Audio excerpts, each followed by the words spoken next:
ഗൗരാവിർഭാവഭൂമേസ്തം നിർദ്ദിഷ്ട സജ്ജന പ്രിയ വൈഷ്ണവ സാർവഭൗമ ശ്രീ ജഗന്നാഥായ തേ നമഃ.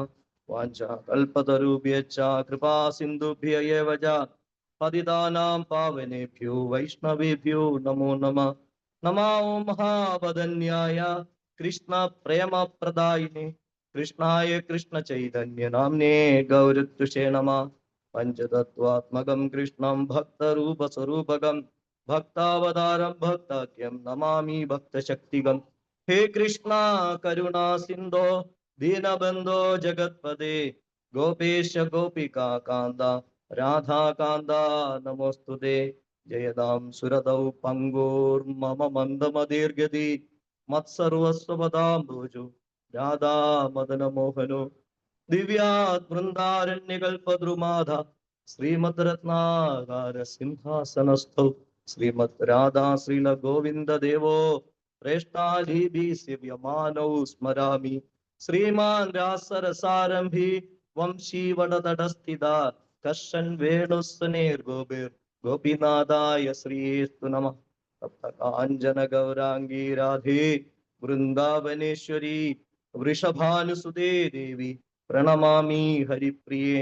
ജയ ശ്രീ കൃഷ്ണ ചൈതന്യ പ്രഭു നിത്യാനന്ദ ശ്രീ അദ്വൈത ഗദാധര ശ്രീവാസാദി ഗൗരഭക്ത വൃന്ദ. ഹരേ കൃഷ്ണ കൃഷ്ണ കൃഷ്ണ ഹരേ ഹരേ ഹരേ രാമ രാമ രാമ ഹരേ ഹരേ.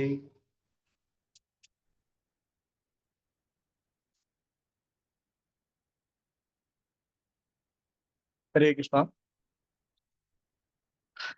ദേവാസുര ഭാവങ്ങൾ അല്ലെ, ഈ അധ്യായത്തിന്റെ പേര് അങ്ങനെയാണ്. ഭഗവാന്റെ ഭക്തന്മാര് വളരെ പ്ലാൻഡ് ആയിട്ടുള്ള ആളുകളാണ്. അതുകൊണ്ട് ഒരു അസുരനെ കൊണ്ട് ഈ ഒരു ഭാഗം ഇതിന്റെ പരിസമാപ്തി കുറിക്കാനാണ് അവർ ഉദ്ദേശിച്ചിരിക്കുന്നത്.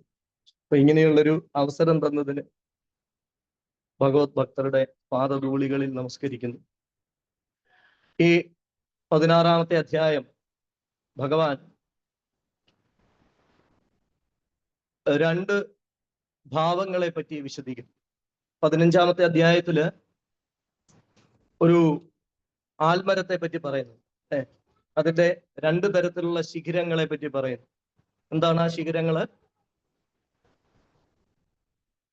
ഡിവൈൻ ക്വാളിറ്റി അല്ലെ, ദൈവിക ഗുണങ്ങളുള്ള ഒരു ബ്രാഞ്ച് ഉണ്ട്. അതോടൊപ്പം തന്നെ ആസുരിക ഗുണങ്ങളുള്ള ഒരു ബ്രാഞ്ച് ഉണ്ട്. രണ്ട് ശാഖകളുണ്ട് ഈ മരത്തിൽ. അതില് നല്ല ഗുണങ്ങള്, അതായത് ഈ പക്ഷി, അതിലിരിക്കുന്ന ആ ജീവാത്മാ എന്ന് പറയുന്ന പക്ഷി അതിന്റെ ഫലങ്ങൾ ഇങ്ങനെ മാറി മാറി കൊത്തി നോക്കിയിട്ട് അത് ചിലത് കഴിക്കുന്നത്, ചിലത് മധുരമുള്ളതിനെ സ്വീകരിക്കുന്നു, കയ്പുള്ളതിനെ അത് ഇഷ്ടപ്പെടുന്നില്ല. അപ്പുറത്തും ഇപ്പുറത്തും മാറി മാറി ഇങ്ങനെ ആ ഫലത്തിന്റെ ടേസ്റ്റിനെ എൻജോയ് ചെയ്തുകൊണ്ടിരിക്കുന്നു. ഇതിന് കാരണം എന്താണ്? റൂട്ട് അല്ലെ, ആ മരത്തിന്റെ വേര് കൊണ്ടാണ് ഈ ബ്രാഞ്ച് ഉണ്ടായിരിക്കുന്നത്. ഈ ബ്രാഞ്ചിൽ ഫ്രൂട്ട് ഉണ്ടായിരിക്കും. വേരില്ലെങ്കിൽ ഇതുണ്ടാവോ? ഈ വേരിനെ എന്തിനോടാണ് ഉപമിച്ചിരിക്കുന്നത്? നമ്മളുടെ മനസ്സിലുണ്ടാകുന്ന ചിന്തകൾ അല്ലെ. അപ്പോഴ് ആ 15-ാം അധ്യായത്തിൽ ഭഗവാൻ ഈ രണ്ട് ബ്രാഞ്ചിനെ പറ്റി, ദേവഗുണത്തെയും അല്ലെങ്കിൽ അസുര ഗുണത്തെയും പറ്റി പറയുന്നുണ്ട്. ഇവിടെ ഭഗവാൻ അത് വളരെ വിശദീകരിച്ച് എക്സ്പ്ലെയിൻ ചെയ്യും. 1 മുതൽ 6 വരെയുള്ള ശ്ലോകങ്ങളില് ഭഗവാൻ ഈ രണ്ട് ഗുണങ്ങളെ പറ്റി വിശദീകരിക്കും അല്ലെ. 3 വരെയുള്ള ശ്ലോകങ്ങളിൽ ഭഗവാൻ 26 ഗുണങ്ങളെ പറ്റി പറയുന്നു. എങ്ങനെയുള്ള ദൈവിക ഗുണങ്ങളെ പറ്റി 1 മുതൽ 3 വരെയുള്ള ശ്ലോകങ്ങളിൽ പറയും. പിന്നീട് 6 വരെയുള്ള ശ്ലോകങ്ങളിൽ അദ്ദേഹം ആസുരിക ഭാവത്തെ പറ്റി പറയും. പിന്നീട് 7 മുതൽ 20 വരെയുള്ള ശ്ലോകങ്ങളിൽ ഈ ആസുരിക ഭാവത്തിന്റെ പ്രത്യേകതകൾ എന്തൊക്കെയാണ്, എങ്ങനെ ആസുരിക ഭാവം സ്വീകരിക്കുന്ന ഒരാൾ നിപതിക്കുന്നു, താഴേക്ക് പതിക്കുന്നു എന്നുള്ളത് എക്സ്പ്ലെയിൻ ചെയ്യും.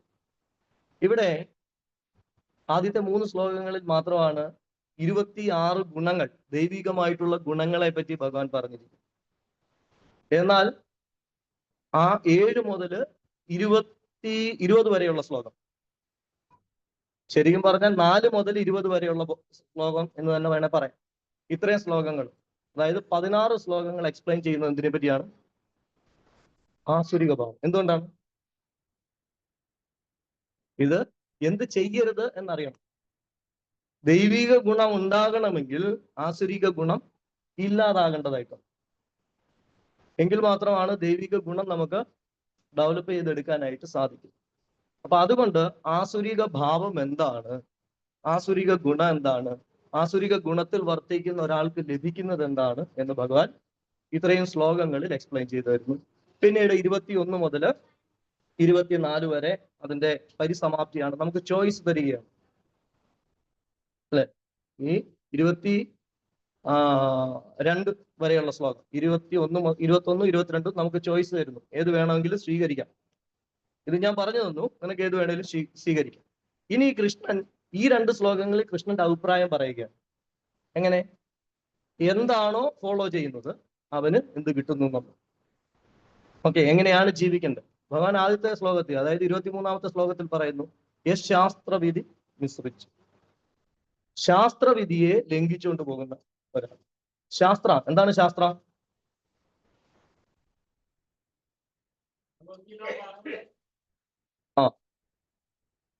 ഹരേ കൃഷ്ണ. ശാസ്ത്രം, ശാസ്ത്രം എന്ന് പറഞ്ഞു കഴിഞ്ഞാൽ സയൻസ് എന്നാണോ? ആണോ?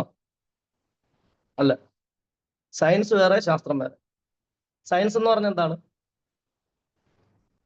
സയൻസ് എന്ന് പറഞ്ഞു കഴിഞ്ഞാൽ ശരിക്കും ഡെഫിനേഷൻ എങ്ങനെയാണ് വരുന്നത്? Humans are inquisitive, they collected knowledge from anywhere, the collected knowledge they are arranging systematically, the systematically arranged knowledge is called science. അതായത് സിസ്റ്റമാറ്റിക് ആയിട്ട് അറേഞ്ച് ചെയ്യപ്പെട്ടിട്ടുള്ള അറിവുകളെയാണ് എന്ത് പറയുന്നത്? സയൻസ് എന്ന്. അതാണോ ശാസ്ത്രം? അല്ല. ശാസനേതി ഇത് ശാസ്ത്രാത്. ശാസ്ത്രം എന്ന് പറഞ്ഞാൽ എന്ത് ചെയ്യാൻ പാടില്ല, എന്ത് ചെയ്യണം എന്ന് ശാസനകൾ നൽകുന്നതാണ് ശാസ്ത്രം. ഭഗവാൻ ഇവിടെ എന്താ പറഞ്ഞിരിക്കുന്നത്? ശാസ്ത്രം ഫോളോ ചെയ്യണം. ശാസ്ത്രം എന്ന് പറഞ്ഞാൽ എന്താണ്? എന്ത് ചെയ്യാൻ, എന്ത് നമ്മൾ ചെയ്യണം, എന്ത് ചെയ്യാൻ പാടില്ല എന്ന് പറഞ്ഞിട്ടുള്ളതാണ് ശാസ്ത്രം. ഇതിൽ ഏറ്റവും പ്രധാനപ്പെട്ട ശാസ്ത്രം എന്താണ്? ഗീതാശാസ്ത്രം അല്ലെ. ശങ്കരാചാര്യർ പറയുന്നതാണ് ഏകം ശാസ്ത്രം ദേവകീപുത്ര ഗീത. ഒറ്റ ശാസ്ത്രം മതി. ആര് പറഞ്ഞിട്ടുള്ളത്? ദേവകീപുത്രനായിട്ടുള്ള ഭഗവാൻ പറഞ്ഞിട്ടുള്ള ഒരേ ഒരു ശാസ്ത്രം മതി. അതിലുണ്ട് എന്ത് ചെയ്യണം, എന്ത് ചെയ്യാൻ പാടില്ല, കംപ്ലീറ്റ് ശാസനകൾ മാത്രമാണ്. ഈ ശാസനങ്ങൾ വരാനുള്ള കാരണം എന്താണ്? അർജുനൻ ഷാധിമാം, എന്നെ ശാസിക്കൂ എന്ന് പറഞ്ഞതുകൊണ്ടാണ് അല്ലെ. എന്നെ ശാസിക്കൂ. നമുക്ക് ആർക്കും ശാസനകൾ സ്വീകരിക്കുന്നത് ഇഷ്ടമല്ല. കലിയുഗത്തിലെ ആളുകളുടെ പ്രത്യേകതയാണ്, ഭക്തർക്ക് ഒഴികെയുള്ള മറ്റാളുകൾക്ക് ശാസനകൾ സ്വീകരിക്കാനായിട്ട് കുറച്ച് വിമുഖതയാണ്. ശാസനകൾ കൊടുക്കാൻ എല്ലാവർക്കും വലിയ താല്പര്യമാണ്, ചെലവില്ലാതെ കൊടുക്കാൻ പറ്റുന്ന കാര്യമാണ്. അതുകൊണ്ട് അങ്ങനെ ചെയ്യരുത്, ഇങ്ങനെ ചെയ്യരുത് എന്ന് എല്ലാവരും പറയും. പക്ഷെ ഭഗവാൻ ഇവിടെ പറയുന്നു ശാസ്ത്രവിധി അനുസരിച്ച് ജീവിക്കണം. ഇവിടെ ആദ്യത്തെ ശ്ലോകത്തിൽ വിധി എന്നും 2-ാമത്തെ ശ്ലോകത്തിൽ വിധ എന്നും പറഞ്ഞു അല്ലെ. എന്താണ് വിധി ആൻഡ് വിധ തമ്മിൽ വ്യത്യാസം? വിധ എന്ന് പറഞ്ഞാൽ നമ്മളുടെ ഭാവം, ഇത് മനസ്സിലാക്കിയിട്ട് ആ ഭാവത്തിൽ ചെയ്യണം. വിധി മീൻസ് ശൈലി, അതായത് ചെയ്യുന്ന രീതി. ഇതാണ് വിധായും വിധിയും തമ്മിൽ വ്യത്യാസം. ആദ്യത്തെ ശ്ലോകത്തില് ഭഗവാൻ വിധി എന്ന് പറയും, ശൈലി, ചെയ്യേണ്ട ശൈലിയെ പറ്റി പറയും. അടുത്ത ശ്ലോകത്തിൽ എന്താണ്? വിധ മീൻസ് ശാസ്ത്രങ്ങളിൽ പറഞ്ഞിട്ടുള്ള ഭാവത്തിൽ ചെയ്യണം. ശാസ്ത്രങ്ങളിൽ പറഞ്ഞിട്ടുള്ള ഭാവത്തിൽ എങ്ങനെയെങ്കിലും ചെയ്തിട്ട് കാര്യമില്ല. ശാസ്ത്രങ്ങൾക്ക് അല്ലെങ്കിൽ നമ്മൾ ചെയ്യുന്നതിന് ആധികാരികത ഉണ്ടാവും. ആധികാരികതയാണ് ശാസ്ത്രം. ശാസ്ത്രങ്ങൾ ഏതൊക്കെയാണ്? പറഞ്ഞു, പ്രഭു പറഞ്ഞു, ഭാഗവതം, ശ്രീമദ് ഭാഗവതം, ശ്രീമദ് ഭഗവത്ഗീത, ഇതൊക്കെ ശാസ്ത്രമാണ്. എന്തുകൊണ്ടാണ് ഇത് ശാസ്ത്രം എന്ന് പറയുന്നത്? എന്തുകൊണ്ടാണ് ഇതിനെയൊക്കെ ശാസ്ത്രം എന്ന് പറയുന്നത്? ഇത് നമ്മൾ എങ്ങനെ ജീവിക്കണം, എങ്ങനെ ജീവിക്കാൻ പാടില്ല എന്ന് ശാസനകൾ നൽകുന്നതാണ് അല്ലെ, ഉപദേശങ്ങൾ നൽകുന്നതാണ്. അതുകൊണ്ടാണ് ഇതിനെ ശാസ്ത്രം എന്ന് പറയുന്നത്. അപ്പോൾ ഒരേ ഒരു ശാസ്ത്രം ഫോളോ ചെയ്താൽ നമുക്ക് ഇവിടുന്ന് തിരിച്ചു പോവാം. ഏത് ശാസ്ത്രമാണ്? ശ്രീമദ് ഭഗവത്ഗീത. ഇതാണ് ശങ്കരാചാര്യർ പറയുന്നത്. ഭഗവാൻ ഇവിടെ വെച്ചും പറയുന്നില്ല. ഭഗവാൻ ഇവിടെ നമുക്ക് ഓപ്ഷൻ തന്നു വിടുകയാണ്. ഇങ്ങനെയാണ്, അങ്ങനെയാണ്, നിനക്ക് എന്ത് വേണമെങ്കിലും ചെയ്യും അല്ലെ. ഭഗവാൻ ആരെയും കമ്പൽ ചെയ്യുന്നില്ല. പക്ഷെ തിന്മ ചെയ്തു പോയാൽ, മീൻസ് ശാസ്ത്രവിരുദ്ധമായിട്ട് ജീവിച്ചു പോയാൽ ഇങ്ങനെയുള്ള ബുദ്ധിമുട്ടുകളുണ്ടാവും. അപ്പോൾ ഇങ്ങനെ ജീവിക്കണം, ജീവിക്കണ്ട എന്ന് പറയുന്നതാണ് ശാസ്ത്രം. ആ ശാസ്ത്രങ്ങൾ പ്രമാണമാക്കി വേണം ഒരാള് ഈ മനുഷ്യജന്മം കംപ്ലീറ്റ് ചെയ്യാൻ.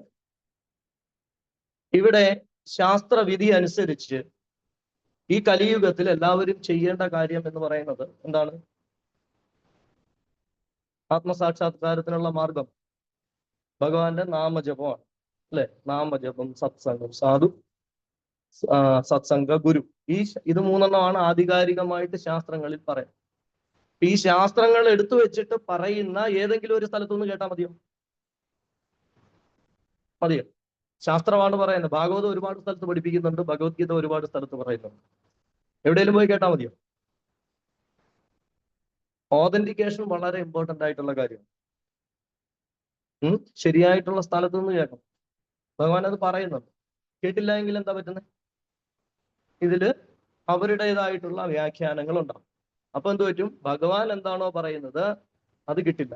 ശാസ്ത്രങ്ങളെ അപൗരുഷേയം എന്നാണ് പറയുന്നത്. അപൗരുഷേയ മീൻസ് എന്താണ്? ഇത് പരമപുരുഷനിൽ നിന്ന് വന്നിട്ടുള്ളതാണ്. പക്ഷെ ബാക്കിയുള്ള ആളുകളുടെ ഒന്നും തന്നെ അതിനകത്തിൽ അവരുടെ വ്യാഖ്യാനങ്ങളോ അവരുടെ വ്യക്തിപരമായിട്ടുള്ള താല്പര്യങ്ങളോ അതിൽ ഇൻക്ലൂഡഡ് അല്ല. ഇതാണ് ശ്രീമദ് ഭഗവത്ഗീതയുടെ പ്രത്യേകത. ഏതാണ്? വേദവ്യാസർക്ക് മഹാഭാരതം രചിച്ചു. മഹാഭാരതം രചിച്ചിട്ട് അദ്ദേഹത്തിന് ഒരു തൃപ്തി വന്നില്ല. രണ്ടാമത് ആഡ് ചെയ്യപ്പെട്ടതാണ് എന്ത്? ഭഗവത്ഗീത, അല്ലെ? മഹാഭാരതം രചിച്ച് കംപ്ലീറ്റ് ആയതിനു ശേഷം പിന്നീട് ആഡ് ചെയ്തതാണ് ശ്രീമദ് ഭഗവത്ഗീത. എന്താ കാര്യം? ആ മഹാഭാരതം രചിക്കപ്പെട്ടിട്ടും ഭഗവാൻ ഡയറക്റ്റ് കൊടുക്കുന്ന ഒരു ഉപദേശം അതിനകത്ത് ഇൻക്ലൂഡഡ് അല്ലായിരുന്നു. അതുകൊണ്ട് വ്യാസദേവർക്ക് തൃപ്തിയില്ല. അതുകൊണ്ട് വ്യാസദേവർ എന്ത് ചെയ്തു? വീണ്ടും മഹാഭാരതത്തില് ഭീഷ്മപർവത്തില് ഭഗവത്ഗീത ആഡ് ചെയ്തു. അപ്പൊ സന്തോഷമായി, തൃപ്തിയായി. കാരണം എന്താണ്? ഇത് ഡയറക്റ്റ് ഭഗവാന്റെ ഉപദേശം. ബാക്കിയുള്ളതെല്ലാം തന്നെ പരമ്പര വഴി കൈമാറി വരുന്നതാണ്. ഭഗവത്ഗീത എന്ന് പറയുന്നത് ഡയറക്റ്റ് ഉപദേശമാണ്. ഭഗവാൻ അത് പറയുന്നുണ്ട് 4-ാം അധ്യായം, അല്ലെ? 4-ാം അധ്യായത്തില് 1ഉം 2ഉം ശ്ലോകങ്ങളില് ഭഗവാൻ പറയുന്നു, കോടിക്കണക്കിന് വർഷങ്ങൾക്ക് മുമ്പ് ഇത് ഞാൻ വിവസ്വാൻ മനുവിനും മനു ഇക്ഷാകുവിനും പറഞ്ഞു കൊടുത്തു. അങ്ങനെ വന്നിട്ടുള്ളതാണ് ഈ ശാസ്ത്രം. അതുകൊണ്ട് ഈ ശാസ്ത്രം വേറെ ഏതെങ്കിലും ശാസ്ത്രം അനുസരിക്കാനല്ല, ഭഗവാൻ പറയുന്ന ഈ ശാസ്ത്രം. ഇത്രത്തോളം ആധികാരികത വേറെ എന്തിനു വേണോ? ഇത് നമ്മൾ പറയുന്നതല്ല, ശാസ്ത്രാനുസൃതമായിട്ടുള്ള ആചാര്യന്മാര്. നോക്കൂ, ശങ്കരാചാര്യർ അദ്വൈത ഫിലോസഫി പ്രചരിപ്പിച്ച ആളാണ്, അവ്യക്തിഗതവാദ ഫിലോസഫി. അദ്ദേഹം പോലും ഭഗവത്ഗീതയെ അക്സെപ്റ്റ് ചെയ്തിട്ട് പറയുന്ന ഒരേ ഒരു ശാസ്ത്രം മതി. ഏതാണ്? ഭഗവത്ഗീത. അവരൊറ്റ ശാസ്ത്രം മതി. പക്ഷെ അത് ശരിയായിട്ടുള്ള സ്ഥലത്ത് നിന്നും നമുക്ക് കിട്ടിയാൽ നമുക്കത് പ്രയോജനകരമാകും. ഇല്ല എങ്കിൽ ഒരുപാട് ദോഷം ചെയ്യും. അതുകൊണ്ട് അങ്ങനെയുള്ള ശാസ്ത്രവിധി ശരിയായിട്ടുള്ള രീതിയിൽ മനസ്സിലാക്കി നമ്മൾ ഭഗവാനെ കുറിച്ച് മനസ്സിലാക്കി കർമ്മങ്ങൾ ചെയ്യണം. എന്താണ് ഭഗവാൻ പറയുന്നത്? എന്താണ്? കർമ്മ കർത്തുമിഹാർഹസി. ഇവിടെ ഈ നമ്മളുടെ കർമ്മങ്ങളെ എങ്ങനെ മാറ്റണം എന്നുള്ള ഉപദേശമാണ് തന്നിരിക്കുന്നത്. കർമ്മങ്ങളെ എങ്ങനെയാണ് കർമ്മങ്ങൾ വെളിയിൽ വരുന്നത്? നമ്മളുടെ കർമ്മേന്ദ്രിയങ്ങളിലൂടെയാണ്. അപ്പൊ ഈ കർമ്മേന്ദ്രിയങ്ങൾക്കും അടിസ്ഥാനമായിട്ട് വർത്തിക്കുന്ന മനസ്സിലുണ്ടാകുന്ന ഈ ഭാവങ്ങളെ നമുക്ക് കൺട്രോൾ ചെയ്യാനായിട്ട് സാധിക്കണം, നിയന്ത്രിക്കാനായിട്ട് സാധിക്കണം. എങ്കിൽ മാത്രമേ വെളിയിൽ വരുമ്പോഴത്തേക്ക് ഈ രീതിയിലുള്ള ഒരു കർമ്മം ആവുകയുള്ളൂ. എന്താ പറഞ്ഞിരിക്കുന്നത്? ശാസ്ത്ര വിധ മീൻസ് ഭാവത്തിൽ. ശാസ്ത്രങ്ങളിൽ പറഞ്ഞിട്ടുള്ള ഭാവത്തിൽ കർമ്മങ്ങളെ ചെയ്യാൻ പറ്റും. ശാസ്ത്രവിധി മീൻസ് ആ ശൈലിയിൽ ശാസ്ത്രങ്ങളിൽ പറഞ്ഞിരിക്കുന്ന, ഇപ്പൊ പഞ്ചരാത്ര വിധി എന്നാണ് പറയുന്നത്. എന്താണ്? ഡീറ്റി വർഷിപ്പ് ചെയ്യുന്ന ശൈലിയുണ്ട്. ഓക്കെ. പക്ഷെ പ്രീച്ചിങ് വിധ അതൊരു ശൈലിയല്ല, അത് ആ നോളജ്, ആ ഭാവമാണ്. അത് നമ്മുടെ ഹൃദയത്തിലേക്ക് സ്വീകരിക്കപ്പെടേണ്ടതാണ്. അപ്പൊ അത് ഭാവയാണ്. ഭാവ ഇല്ലാതെ ശൈലി ഉണ്ടാവില്ല. വിധ എന്ന് പറയുന്ന ആ ഒരു ഭാവം ഇല്ലാതെ നമുക്ക് ശൈലി ഉണ്ടാവില്ല. അതുകൊണ്ട് ഇത് രണ്ടും കണക്റ്റഡ് ആണ്. ചെറിയ വ്യത്യാസം. ഒന്ന് ഭാവത്തിൽ നിന്ന് ശൈലിയിൽ, അതായത് ഭാവത്തില് ശൈലിയില് ചെയ്യാൻ സാധിക്കണം. അതിനു വേണ്ടിയിട്ടാണ് ശാസ്ത്രങ്ങളെ നമ്മൾ ആശ്രയിക്കേണ്ടത്. എങ്ങനെയെങ്കിലും വർഷിപ്പ് ചെയ്യാൻ കൃഷ്ണൻ പറയുന്നില്ല. എങ്ങനെയെങ്കിലും വർഷിപ്പ് ചെയ്താൽ മതിയോ? പറ്റില്ല. അതിനൊരു ഒരു ഓർഡർ ഉണ്ട്. ആ ഓർഡർ നമ്മളെ പഠിപ്പിക്കുന്നതാണ് എന്ത്? ശാസ്ത്രങ്ങൾ എന്ന്. ആ ശാസ്ത്രങ്ങളിൽ നിന്ന് നമ്മൾ മനസ്സിലാക്കും. ഇപ്പം തുടക്ക സമയത്ത് നമ്മളോട് പറയാറുണ്ട് ഭക്തർ, ഒരു മാല ജപിച്ചാൽ മതി, ഹരേ കൃഷ്ണ മഹാമന്ത്രം ജപിച്ചാൽ തിരിച്ചു പോകും. കുറച്ച് നാൾ പറഞ്ഞ് കഴിയുമ്പോൾ പറയും 16 മാല ജപിക്കണം, അല്ലെ? കുറെ കഴിയുമ്പോൾ പറയും 4 യമനിയമങ്ങൾ പാലിക്കേണ്ടത്. ഇതെല്ലാം റൂൾസ് ആൻഡ് റെഗുലേഷൻസ് ആണ്. ശാസ്ത്രങ്ങളിൽ പറഞ്ഞ ഒരു മനുഷ്യന് ജീവിക്കാനാണ്. നായ്ക്കും പൂച്ചയ്ക്കും ഒന്നും ഒരു റൂൾസും ഇല്ല, ഒരു റെഗുലേഷനും. അവർക്ക് എന്ത് വേണേലും ചെയ്യാം, എവിടെ വേണേലും പോകാം, എന്ത് വേണേലും കഴിക്കാം. അവരുടെ ജീവിത രീതി അതാണ്. പക്ഷെ ഇന്റലിജന്റ് ആയിട്ടുള്ള ഒരു മനുഷ്യന് അങ്ങനെ ജീവിക്കാൻ പാടില്ല. മനുഷ്യന് അതിനു വേണ്ടിയിട്ടല്ല. മൃഗങ്ങളെ അപേക്ഷിച്ച് നോക്കുമ്പോൾ അവരെ നമ്മളെക്കാട്ടിലും, അതായത് മനുഷ്യ ശരീരത്തിനെക്കാട്ടിലും ആസ്വദിക്കാനുള്ള ബോഡി കിട്ടിയിരിക്കുന്ന മൃഗങ്ങൾക്കാണ്, അല്ലെ? നമ്മളെക്കാട്ടി കേൾവിശക്തി കൂടുതൽ മൃഗങ്ങൾക്കാണ്, നായ്ക്കാണ്. നമ്മളെക്കാട്ടി സ്മെല് ചെയ്യാനുള്ള കഴിവ് കൂടുതൽ നായ്ക്കാണ്. അതുകൊണ്ടാണ് ഡോഗ് സ്ക്വാഡായിട്ട് അവർ പരിശീലനം കൊടുക്കുന്നത്. നമ്മളെക്കാട്ടി കാഴ്ചശക്തി, രാത്രിയിൽ നമുക്ക് കാണാൻ പറ്റില്ല, പക്ഷെ ചെറിയൊരു അനക്കം കേട്ടാൽ നായ്ക്ക് കാണാൻ പറ്റും. അതുപോലുള്ള എല്ലാ ഇന്ദ്രിയ സുഖങ്ങളും നായ്ക്ക് കൂടുതലാണ്. ടേസ്റ്റ് ചെയ്യാനുള്ള ഇത്, അവരുടെ സലൈവറി ഗ്ലാൻസ് എന്ന് പറയുന്നത് പെട്ടെന്ന് ആക്റ്റീവായിട്ട്, നമ്മൾ കണ്ടിട്ട് വാ തുറന്നിങ്ങനെ വെള്ളം ഇങ്ങനെ വീഴും, അല്ലെ? എന്തെങ്കിലും ഫുഡുമായിട്ട് ചെല്ലുന്ന സമയത്ത് നമുക്ക് ചില പുളി എന്നൊക്കെ പറയുമ്പോൾ ചെറുതായിട്ടൊന്ന് ഇതാവും. പക്ഷെ ഈ നായ്ക്ക് അത്രമാത്രം അവരുടെ സലൈവറി ഗ്ലാൻസ്, അതുപോലെ തന്നെ ഈ സ്വാദ് മുകുളങ്ങള്, ഇതൊക്കെ നമ്മളെക്കാട്ടിലും കൂടുതലാണ്. അതൊക്കെ അതിന് എൻജോയ് ചെയ്യാൻ പറ്റും. അതിന് ആ രീതിയിലുള്ള ജീവിതമാണ്. പക്ഷെ മനുഷ്യന് ഇതെല്ലാം ലിമിറ്റ് ഉണ്ട്. മനുഷ്യന് ഈ ഇന്ദ്രിയങ്ങളെല്ലാം ഉണ്ടെങ്കിലും, അതിനെ പോലുള്ള ഇന്ദ്രിയങ്ങൾ ഉണ്ടെങ്കിലും, പക്ഷെ നമുക്ക് ലിമിറ്റേഷൻസ് ഉണ്ട്. സോറി, ട്രാൻസ്ലേഷൻ വേണമായിരുന്നു. ലാസ്റ്റ് വിട്ടുപോയി.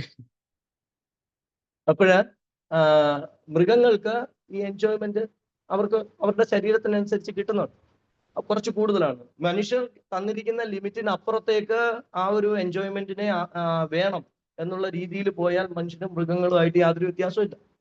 അപ്പം മനുഷ്യർക്ക് കുറച്ച് ലിമിറ്റ് ഉണ്ട്.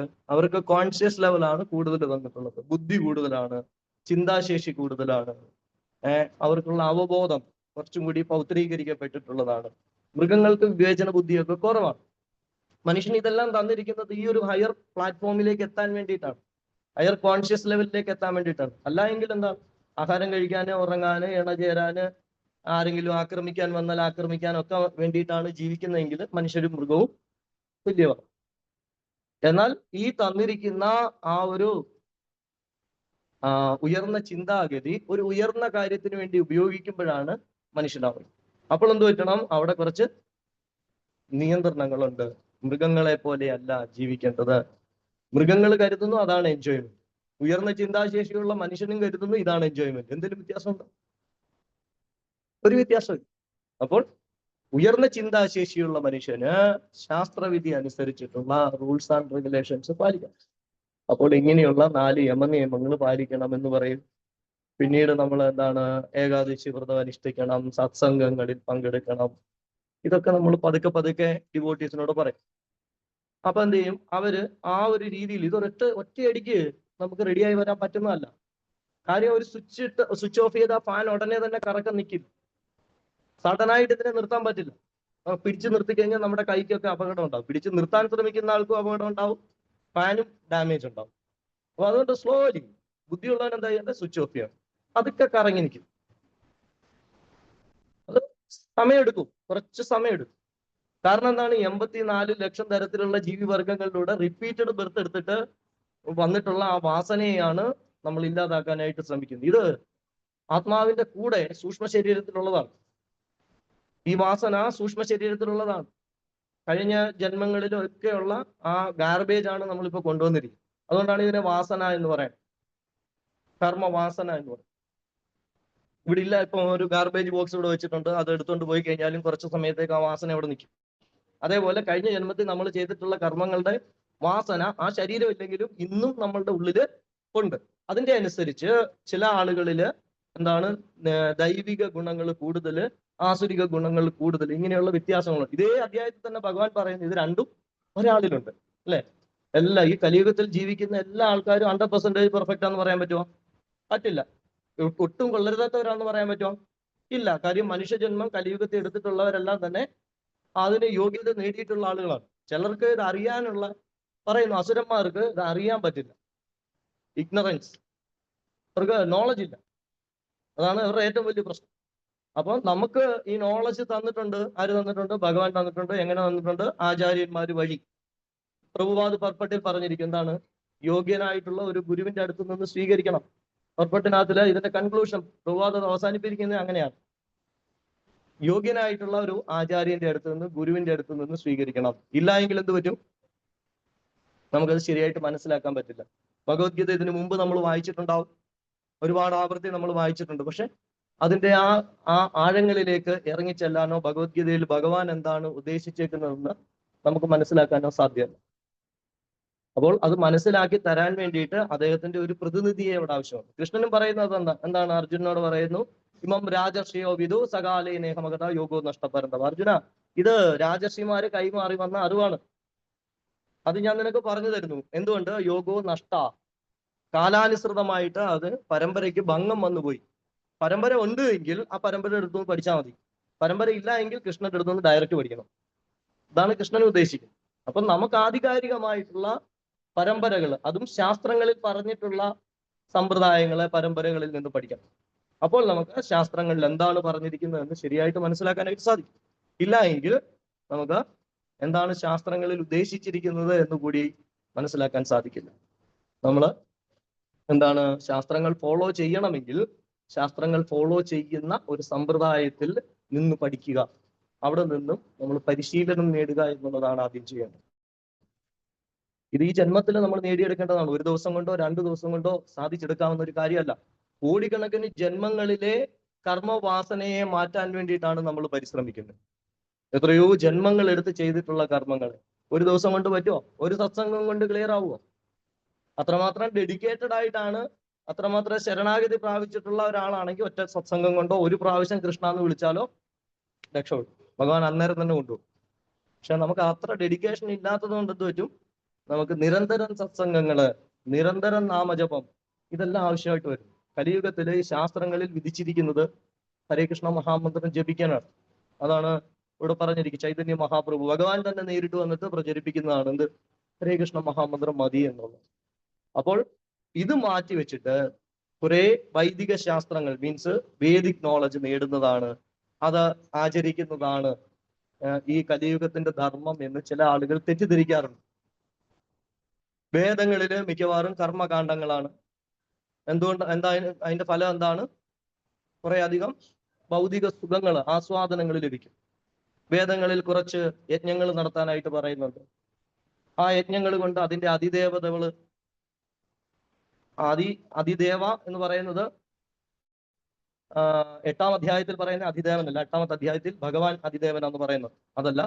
ഈ യജ്ഞത്തിന്റെ അതിദേവനായിട്ടുള്ള ആള്, ആ അതിദേവൻ പ്രസാദിക്കുകയും ആ ഭൗതിക ആസ്വാദനത്തിന് വേണ്ട കാര്യങ്ങൾ നൽകുകയും ചെയ്യും. ഇപ്പൊ രോഗം മാറാൻ വേണ്ടിയിട്ട് സൂര്യനെ ഉപാസിക്കുന്ന ആളുകളുണ്ട്. ഭൗതിക ലോകത്തിൽ കുറച്ച് സമ്പത്ത് വേണം, ദുർഗാദേവിയെ പ്രീതിപ്പെടുത്തി കഴിഞ്ഞാൽ കിട്ടും. ദുർഗാദേവിയെ പ്രസാദിപ്പിച്ചാൽ കിട്ടും. നോളജ് വേണം, ഭൗതിക നോളജ് ആണെങ്കിൽ സരസ്വതി ദേവിയെ, സ്പിരിച്വൽ നോളജ് വേണമെങ്കിൽ അറിയാം മഹാദേവനെ. ഇങ്ങനെയൊക്കെ ഓരോരുത്തർക്ക് ഓരോ പൊസിഷൻ കൊടുത്തിട്ടുണ്ട്. ഇവരെയൊക്കെ വിവിധ തരത്തിലുള്ള യജ്ഞങ്ങൾ കൊണ്ട് പ്രസാദിപ്പിച്ചിട്ട് ഇവരിൽ നിന്ന് നമുക്ക് അനുഗ്രഹം നേടാം. ദീർഘകാലം ഈ ഭൗതിക ലോകത്തിൽ അതൊക്കെ അനുഭവിച്ച് ജീവിക്കുകയും ചെയ്യാം. പിന്നെ ഫലം എന്താ കിട്ടുന്നത്? വീണ്ടും ജനിക്കേണ്ടതായിട്ട് വരും, അല്ലേ? അപ്പം ഈ വേദങ്ങളിലെല്ലാം തന്നെ കർമ്മകാണ്ഡങ്ങളാണ് പറയുന്നത്. വേദങ്ങളിൽ ഇന്ന ഇന്ന കാര്യങ്ങൾ ചെയ്യൂ, ഇന്ന ഇന്ന കാര്യങ്ങൾ ചെയ്യൂ എന്ന് പറയണം. അപ്പൊ വേദങ്ങൾ വേണ്ടെന്നല്ല പറഞ്ഞത്, വേദങ്ങള് വേണം. എന്തിനു വേണ്ടിയിട്ട്? കഴിഞ്ഞ ശ്ലോകത്തിൽ കൃഷ്ണൻ പറഞ്ഞു, വേദേഷു ശാഖം ഹൃദി സന്നിവിഷ്ടോ മത്തസ്മൃതി ജ്ഞാനം അപോഹനം ച, അല്ലെ? വേദങ്ങൾ ഭഗവാനെ അറിയാൻ വേണ്ടിയിട്ട് വേണം. സർവ്വവേദങ്ങളും ഭഗവാനെ പരമദിവ്യോത്തമ പുരുഷനായിട്ട് അംഗീകരിച്ചു. ഇത് മനസ്സിലാക്കാതെ, അദ്ദേഹത്തിന്റെ സുപ്രീം പൊസിഷൻ മനസ്സിലാക്കാതെ, അദ്ദേഹത്തിനെ ആരാധിക്കാതെ മറ്റുള്ളവരെ ആരാധിക്കേണ്ടവരാണ് എന്ന് തെറ്റിദ്ധരിച്ച് വർഷിപ്പ് ചെയ്യുന്നു. ഇത് വേദങ്ങളിൽ പറഞ്ഞിട്ടുണ്ടോ? വേദങ്ങളില് ബഹുമാനിക്കാം, വർഷിപ്പ് ചെയ്യേണ്ട കാര്യമില്ല. അവരെ റെസ്പെക്ട് ചെയ്യും, പക്ഷെ വർഷിപ്പ് ചെയ്യേണ്ട കാര്യമില്ല. സർവാരാധ്യനാണ് ഭഗവാൻ. അത് മനസ്സിലാക്കാതെ ഭഗവാന് ശരണാഗതി പ്രാപിക്കാതെ ഈ കർമ്മകാണ്ഡങ്ങളിൽ വ്യാപൃതരായിട്ടുള്ള ശാസ്ത്രി ഫോളോ ചെയ്യുന്ന വഴിയല്ല ഉദ്ദേശിക്കുന്നത്. ഇവിടെ ഭഗവാൻ പറഞ്ഞിരിക്കുന്ന രീതിയിൽ, അതായത് കഴിഞ്ഞ 12 അധ്യായം വരെ ഭക്തിയോഗ ഭഗവാൻ പറഞ്ഞു അല്ലെ. എന്താ അതിന്റെ കൺക്ലൂഷൻ? എല്ലാം വിട്ടിട്ട് ഭഗവാനെ മാത്രം ആശ്രയിക്കും. അത്ര രഹസ്യമായിട്ട് ഗുഹ്യം, ഗുഹ്യതമ, ഗുഹ്യതര, ഈ 3 രഹസ്യങ്ങളും ഭഗവാൻ പറയുന്നുണ്ട് ഭക്തിയോഗം. അതെല്ലാം കഴിഞ്ഞതിന് ശേഷമാണ് നമ്മൾ അതിന്റെ കൺക്ലൂഷൻ ഭക്തി നിർത്തി. വീണ്ടും ഭഗവാൻ നോളജ് തരികയാണ്, ജ്ഞാനയോഗം. ജ്ഞാനം എന്തിനാണ്? ആ കേട്ട കാര്യങ്ങളെ ഉറപ്പിക്കാൻ, നമുക്ക് റിയലൈസ് ചെയ്യാൻ വേണ്ടിയിട്ടാണ് ഈ ജ്ഞാനയോഗ പിന്നീട് വരുന്നത്. ഭക്തിയോഗയിൽ ഭഗവാൻ എല്ലാം കംപ്ലീറ്റ് നോളജ് തന്നു. ഭഗവാൻ വളരെ കോൺഫിഡൻഷ്യൽ ആയിട്ടുള്ള ശ്രീമതി രാധാറാണിയുടെ ഭാവഭക്തിയെ പറ്റി 9-ാമത്തെ അധ്യായത്തിൽ പറയുന്നുണ്ട്. അതുകൊണ്ടാണ് അത് കോൺഫിഡൻഷ്യൽ എന്ന് പറയുന്നത്. അപ്പോൾ ആ കോൺഫിഡൻഷ്യൽ നോളജ് തന്നതിന് ശേഷം ഇനിയും വീണ്ടും ഒരു ജ്ഞാനയോഗത്തിന്റെ ആവശ്യമുണ്ടോ? ഉണ്ടോ? എന്നൊരു കാര്യം എന്താണ്? നമ്മൾ റിയലൈസ് ചെയ്യാൻ വേണ്ടി ഭഗവാൻ അറിയാം ഇത് എങ്ങനെ പറഞ്ഞാലും നമുക്ക് ഇത്ര മനസ്സിലാവുന്നുള്ളൂ. അപ്പം നമുക്ക് വീണ്ടും അതിലേക്ക് നമ്മൾ ഹൃദയത്തിലേക്ക് സ്വീകരിക്കാൻ വേണ്ടിയിട്ടാണ് ഭഗവാൻ വീണ്ടും ഈ ഒരു തരത്തിലേക്ക് നമുക്ക് ഉപദേശം തരും. ഇവിടെ ഭഗവാൻ എന്താണ് ഈ ആസുരിക ഭാവത്തിന്റെ കാരണമായിട്ട് പറയുന്നത് നമ്മളുടെ കാമനകളാണ്. ഇവിടെ ഈ ശ്ലോകത്തിലും പറയുന്നുണ്ട് അല്ലെ, കാമ ആഗ്രഹങ്ങൾ, ശാസ്ത്രവിരുദ്ധമായിട്ടുള്ള ആഗ്രഹങ്ങൾക്ക് പുറകെ പോയിട്ട് ജീവിക്കാൻ പാടില്ല. അവന് എന്താണ്? ന സുഖം ന പരാഗതി. സുഖം കിട്ടില്ല. സുഖം എന്ന് പറഞ്ഞാൽ എന്താണ്? ഈ ഭൗതിക ലോകത്തിൽ കിട്ടുന്ന ഒരു കംഫർട്ടായിട്ടുള്ള അവസ്ഥയാണ് അല്ലെ.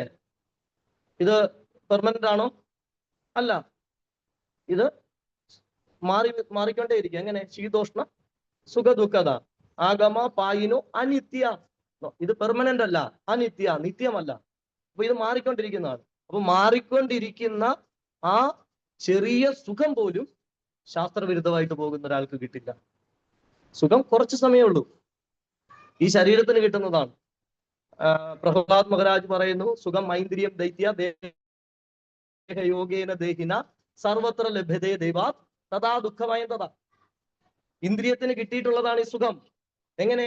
ദേഹയോഗേന ദേഹിന, യോഗ്യതയുള്ള ശരീരത്തിന് അനുസരിച്ചിട്ട് അത് കിട്ടുന്നു. അത് അപ്രകാരം തന്നെ ദുഃഖവും വരുന്നു. ഈ സുഖം എന്ന് പറയുന്നത് കൃഷ്ണൻ പറയുന്നു മാത്ര, കുറച്ച് സമയത്തേക്കുള്ളതാണ് സുഖം. ഇതുപോലും ആർക്ക് കിട്ടില്ല? ശാസ്ത്രം പ്രമാണം. നമ്മൾ കരുതുകയാണ് ശാസ്ത്രവിരുദ്ധമായിട്ടുള്ള രീതിയിലുള്ള പലതരത്തിലുള്ള എൻജോയ്മെന്റ്, കള്ളു കുടിക്കുന്നത് അല്ലെങ്കിൽ ഇൻടോക്സിക്കേറ്റഡ് ആയിട്ട് പോകുന്നത്, ഇതെല്ലാം കുറച്ച് ആസ്വാദനമാണെന്ന് കരുതുന്നു, ഇതെല്ലാം സുഖം തരുന്നതാണെന്ന് കരുതുന്നു. കിട്ടില്ല. അതുപോലും സുഖം പോലും നഷ്ടപ്പെട്ടു പോകുന്നു. പക്ഷെ ശാസ്ത്രവിധി അനുസരിച്ച് ജീവിക്കുന്ന ഒരാൾക്ക് എന്താ കിട്ടുന്നേ? സുഖമാണോ കിട്ടുന്നേ? ആണോ? അദ്ദേഹം ആനന്ദം അനുഭവിക്കും. സ്പിരിച്വൽ പ്രഷറാണ് അദ്ദേഹത്തിന്. ഇതാണ് വ്യത്യാസം. അപ്പം ഈ അധ്യായത്തില് ഭഗവാൻ പറയുന്നത് എന്താണ്? അദ്ദേഹത്തിന് സുഖം പോലും കിട്ടില്ല. എങ്ങനെ? ആസുരിക ഭാവത്തില് ശാസ്ത്രങ്ങൾ അനുസരിക്കാതെ ജീവിക്കുന്ന ഒരു വ്യക്തിക്ക് സുഖം കിട്ടും. പിന്നെന്താണ്? പരാഗതി. പരാഗതി എന്ന് പറഞ്ഞാൽ എന്താണ്? ഉയർന്ന അവസ്ഥ. ന സുഖം ന പരാഗതി. പരാഗതി മീൻസ് ഈ ഭൗതിക ലോകത്തിൽ നിന്ന് ഒരു ഉയർച്ച ഉണ്ടാവില്ല. വീണ്ടും വീണ്ടും ഈ ഭൗതിക ലോകത്തിൽ തന്നെ റിപ്പീറ്റഡ് ആയിട്ട് റീബർത്ത്, വീണ്ടും ജനിച്ചുകൊണ്ടേയിരിക്കേണ്ടതായിട്ട്. ഇതാണ് അതിന്റെ പ്രത്യേകത. അപ്പൊ അതുകൊണ്ട് ശാസ്ത്രങ്ങളിൽ പറഞ്ഞിരിക്കുന്നത് ഫോളോ ചെയ്ത് ശാസ്ത്രവിധിക്ക് അനുസരിച്ച് നമ്മൾ പോകണം. ഇതാണ് ഭഗവാന്റെ അഭിപ്രായം. ഇവിടെ അദ്ദേഹത്തിന്റെ അഭിപ്രായമാണ് പറയുന്നത് അല്ലെ. ഇതെല്ലാം പറഞ്ഞിട്ട് ലാസ്റ്റ് നിർത്തുവാണ്. ഇവിടെ കൊണ്ട് ഭഗവാൻ ഈ അധ്യായം അവസാനിപ്പിക്കുകയാണ്. ഇങ്ങനെയാണ് പറഞ്ഞിരിക്കുന്നത്. അതുകൊണ്ട് അർജുന, എന്റെ അഭിപ്രായം എന്ന് പറയുന്നത് ശാസ്ത്രങ്ങൾ ഫോളോ ചെയ്ത് ജീവിക്കണം എന്നാണ് കൃഷ്ണൻ പറയുന്നത്. പ്രഭു സമയമായിട്ടില്ല. ഹരേ കൃഷ്ണ. हरे कृष्णा। इस चैप्टर 23 और 24 श्लोका में भगवान बताते हैं कि जो व्यक्ति शास्त्र विधि के विपरीत अपने इंद्र तृप्ति या काम वासना के बल से काम करते हैं और उसके आधार पर चलते हैं, उनको सुख या उन्नति नहीं मिलेगा, जीवन का परम लक्ष्य भी प्राप्त नहीं होगा। तो 16 चैप्टर में भगवान श्री कृष्ण बहुत डिटेल में 2 गुणों के बारे में बताते हैं, आसुरिक गुण और दैविक गुण के बारे में। तो पहले 3 श्लोक में भगवान ने दैविक